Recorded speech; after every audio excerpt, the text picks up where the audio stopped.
Welcome teman-teman ke Weekly Analysis. Kita masuk ke bulan apa ini teman-teman? April ya, minggu kedua bulan April.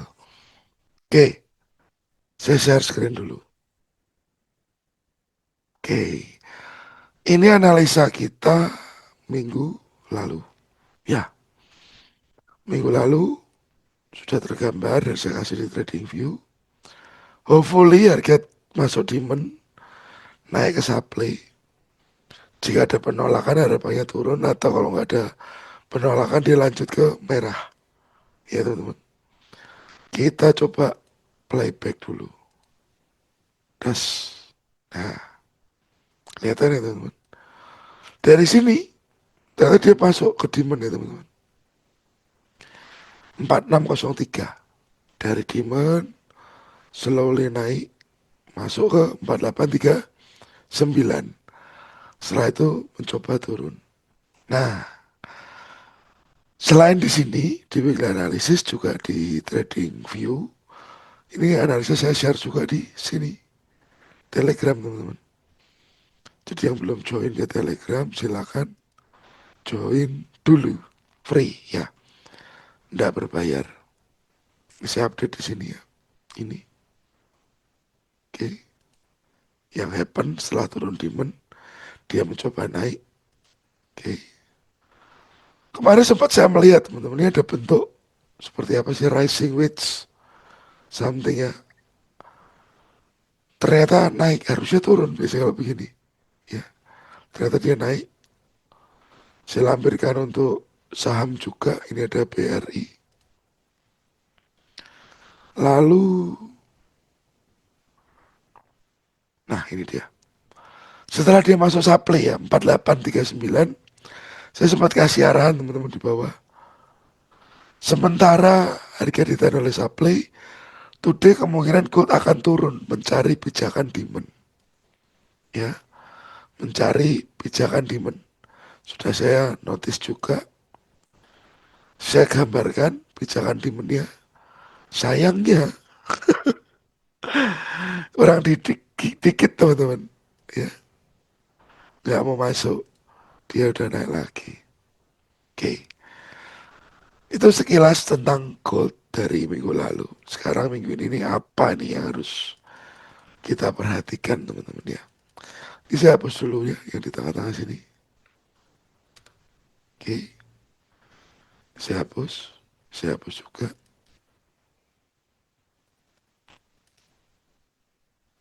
Nah, polanya sekarang jadi lebih jelas. Nih, ya teman-teman. Ini low. Ini high yang di break lagi. Oke. Karena harga masih berkutat di situ, saya pakai 3 jam sama aja sih. 3 jam atau 4 jam juga sama, nggak jauh berbeda.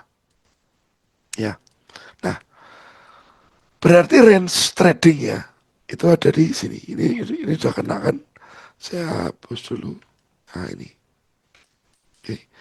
Range trading berarti dari sini ke sini. Yang terakhir ya teman-teman. Nah, yang terakhir.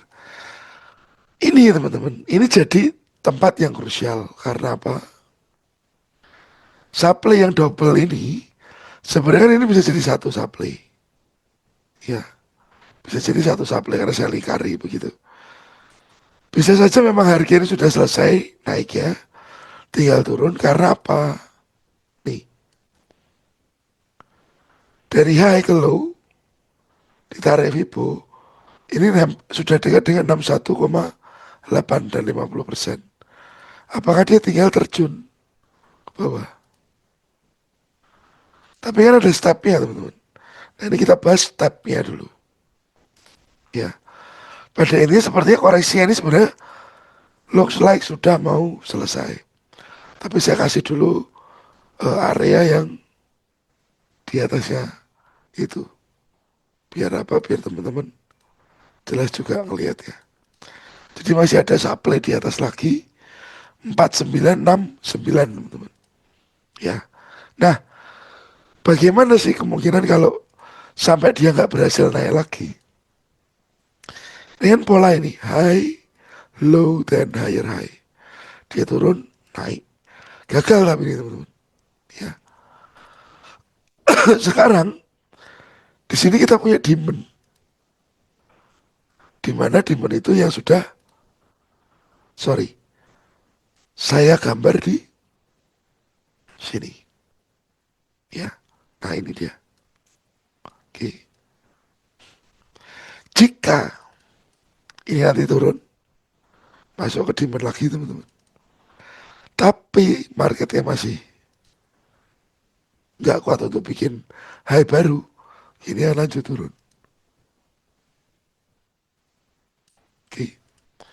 Jadi area demand ini sebenarnya masih bisa ditunggu. Area demand ini masih bisa ditunggu. Tetapi jika sampai break atau jebol, ya ini nextnya dia akan lanjut ke bawah. Ya teman-teman. Ini saya perkecil dulu. Ya. Kalau dia mantul di 64671, tapi yang sementara saja mantulnya, dan lanjut ke bawah. Nah ini sudah kecil harapan untuk naik lagi. Ya, karena polanya jadi begini. High, low, higher high. Rencananya ada lower low. Ya, ada lower low. Jadi memang ini ya teman-teman. 4558 ini yang menjaga uptrend minggu depan. Selama itu tidak break, masih naik. Ya. Tapi kalau ternyata ini harga masuk di demand ini dan gak kuat, naik lagi dan turun, ada skenario kedua. Apakah dia masuk ke sini dan naik? Ya. Jadi demand terpenting atau area terpenting untuk minggu depan, saya pikir adalah area demand ini. Kalau demand ini sampai menahan, ya ada potensi untuk dia lanjut ke atas. Ya teman-teman. Supply ini gimana? Ya ngerti. Apakah dia ketahan di sini atau di sini? Tapi besarnya ini. Nah ini boleh jadi target dulu. Ya. Oke teman-teman. Jadi ini area krusial untuk minggu depan.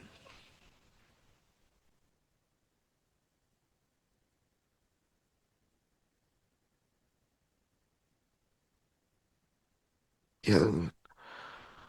Kalau Anda sedang mencari demand tersebut, Pak demandnya terlalu gede, silakan kecilin. Ya, silakan kecilin. Analisa jadi seperti ini. Oke. Ini saya hilangkan dulu panahnya. Ya, teman-teman.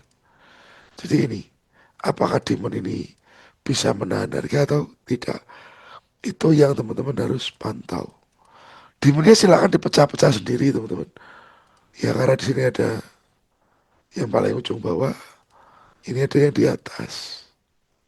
Nah ini, teman-teman cari sendiri ya. Oke, pembagian areanya. Oke, atau memang harga langsung naik. Ini tiga skenario untuk minggu depan. Kalau pengen saya ya gold ini turun lagi. Ya, biar apa? Biar bisa belanja lagi. Ya teman-teman. Karena kalau naik terus, ini belanja di sini aja. Ini kita mikir dulu. Kita bicara fisik ya. Kita bicara fisik. Oke. Belanja di sini tuh mikir-mikir teman-teman. Gimana kalau melorot? Nunggunya masih terlalu lama. Ya teman-teman. Jadi skenario harga kelihatan jelas. Range-nya oke. High, low, higher, high. Potensial koreksinya ke demand-demand ini jelas. Area yang harus menahan harga ini. Ya, ini penjaga uptrend. Oke, dan ini adalah target-target.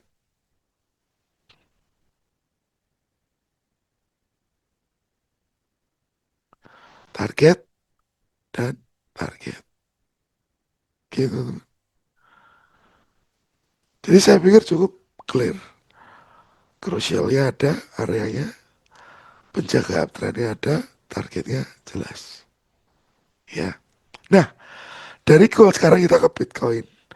Bitcoin pengen saya kemarin turun dulu. Ya sama, konsepnya sama biar ini bisa belanja lagi. Tapi ternyata nggak mau, dia naik lagi tuh, tuh. Ya, price naik lagi. Kalau saya perhatikan, ya teman-teman, ini di sini, ini bakalan jadi liquidity deh terhadap supply, ya, terhadap supply. Jadi kalau misalkan si Bitcoin ini ya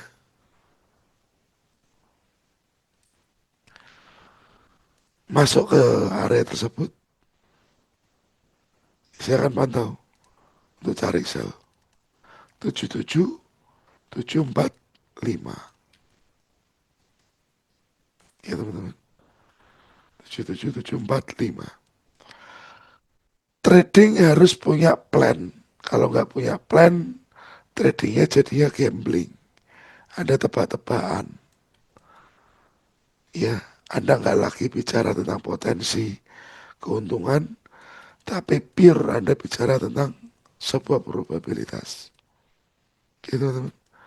Jadi saran saya, trading harus punya trading plan. Harap atau Bitcoin, jelas. Sudah saya lampirkan.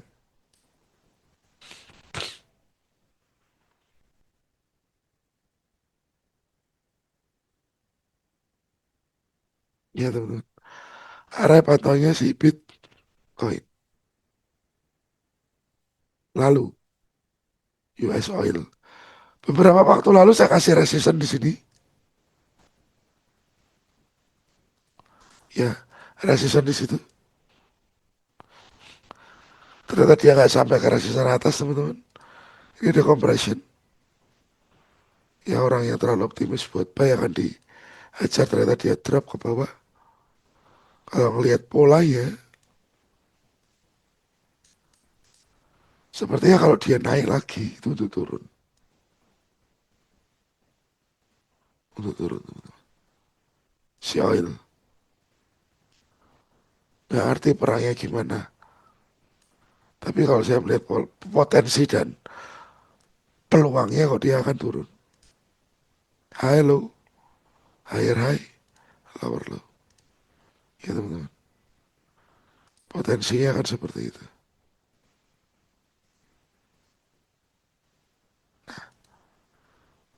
Nah, skenario nya Quasimodo. Oke. Oh ini saya kasih titik-titik aja. Iya teman-teman. Jadi dia akan coba lagi 108. Nah apakah nanti 108 dia naik, benar-benar stop ribut-ributnya antara Israel dan Iran. Harapannya begitu. DXY gak jadi naik guys. Dia malah turun guys. Ya, gak jadi naik dia malah turun. Tapi ini kan ada break itu teman. Oke, ini range kecil. Saya lihat demon di sini.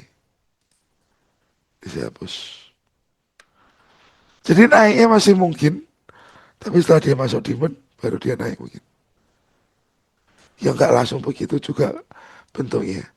Cuman directionnya yang saya pikir dia ke demon dulu baru lanjut ke atas. Oke, yang bingung silahkan komen. Yang ada pertanyaan apapun itu silahkan tanyakan di kolom komentar ya teman-teman. Jadi saya sudah bahas tentang gold, ya sudah jelas sepertinya area krusial yang mana. Ini menjaga uptrend, demand krusial, ini target-target atas, ya teman-teman. Lalu Bitcoin, area pantau sellnya di mana? US oil, kemungkinan terbentuk Quasimodo juga teman-teman. Saya pikir jelas melihatnya. Lalu DXY turun untuk naik, ya teman-teman. Karena ini awal mula, dia mau koreksi sebelum lanjut turun besar-besaran lagi. Oke, thank you teman-teman sudah nonton. Silahkan di-share video ini. Siapa tahu ada yang membutuhkan info tentang market. Ya, terima kasih. Sukses selalu dan happy weekend.